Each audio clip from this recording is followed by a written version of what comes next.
Now, I'm delighted to be joined in the studio by a man that has become a Manchester City broadcasting legend. Did you write that? Yeah. Radio Manchester's Ian Cheeseman has been a City fan since he can remember and has now written a book about his dream job, appropriately called The Best Job in the World. Ian, thanks for coming in. No problem. So is it the best job in the world? Absolutely. I wouldn't have written the book had it not been the case. I've been a City fan all my life, as you say. I'm approaching 50 years of age now. I've been watching the Blues home and away for 40 years. And a lot more football besides, I have to say. Yeah, it's not just about City. No. I mean, City played about 60 games last season. And, that's the cover there. And I went to all of the games, of course, home and abroad, etc. But I saw a lot of other games as well. And, you know, if you're a football fan or you work in this industry, the journeys, the people you talk to, the things that happen to you along the way are often as interesting as the football matches. But it all comes from a passion, a real, genuine passion for football. Of course, and the journeys that you make to some of the games are quite interesting, even when you're working as well. I mean, give us a couple of memorable ones for you. Well, the obvious one's the Faroe Islands at the beginning of last season. You know, it's a big, expensive journey to get there, really. There's no direct flights from Manchester, certainly, to the Faroes, so the most logical way to go was via Copenhagen. But it was still quite expensive, so I found a route that was out of Stansted on a Monday and back in via Stansted on the Friday. The game was on the Thursday. So I had to be a little bit inventive. I stopped in a youth hostel over there. I did a lot of information about the place itself, turned them into travel features. I did a blog and basically saw as much of the Faroes as I could. Went to the two grounds at the two clubs, this EB Straymore originally with two clubs. Went to the two grounds, talked to the chairman, lots of other interesting things like that. Talked to a guy who goes shooting puffins and tried whale meat and everything.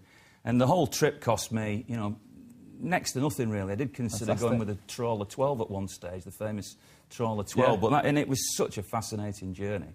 Well, that's the opportunity that this sort of job gets you as well, really. It gives you an opportunity to travel and to sample these sort of things and also watch the football as well, which sometimes is a sideshow almost. Yeah. I mean, with City now, it's getting better and better, and I'm sure they're going to have a great season to come now, and finally maybe I'll see some silver where I was there in '76, last time they won a trophy. It's been a long, long wait, and hopefully it won't be too long now. But as you say, the journeys, the people. I mean, City fans are unique anyway. The sense of humour, the way that they laugh at themselves, and I'm very proud to be part of that. But each club has its own personality. I love the Stockport County fans. I mean, they're so loyal to their club, considering what they've been through as well, yeah, and all the financial troubles. Yeah, of course. So you know, and I've written all about that type of thing, and my own journey from being a fan.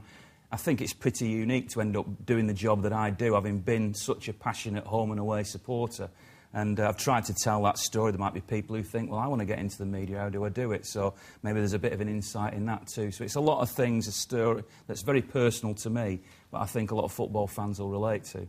Well, as a fan of City, it must be an absolutely fantastic time for you to be covering them at the moment. I remember when you were here last year, around January time, when there was reports of signing Kaka, and you're excited. That was probably the only word to describe it. I'm always excited, I've got to tell you that. That's my personality. But yeah, Kaka coming in would have been fantastic. But they've signed some brilliant players. I mean, I'm a big fan of Robinho. I know he's old news compared to some of the players that have come in here now.